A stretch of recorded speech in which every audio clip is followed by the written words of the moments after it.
अस्सलामुअलैकुम guys, welcome to my new vlog. तो दोस्तों, आज मैं आया हूँ कोंथन फेरी पे मछलियाँ पकड़ने के लिए। तो ये मेरा रॉड लगा हुआ है। तो आपको मैं यहाँ का व्यू भी दिखाता हूँ। ये देखें यहाँ का व्यू।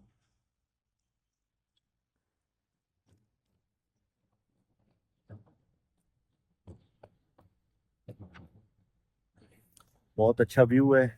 तो आप तो ज़रूर आए यहाँ। तो अभी मैं आज फिशिंग कर रहा हूँ यहाँ पर। वीडियो अच्छी लगे चैनल को लाइक करें, सब्सक्राइब भी करें। तो इंशाल्लाह आज पकड़ेंगे मछलियाँ बड़ी वाली।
ये देखें गाइस, ऐसी छोटी छोटी आ रही हैं, लेकिन 8-10 हो गई हैं, अच्छी हैं।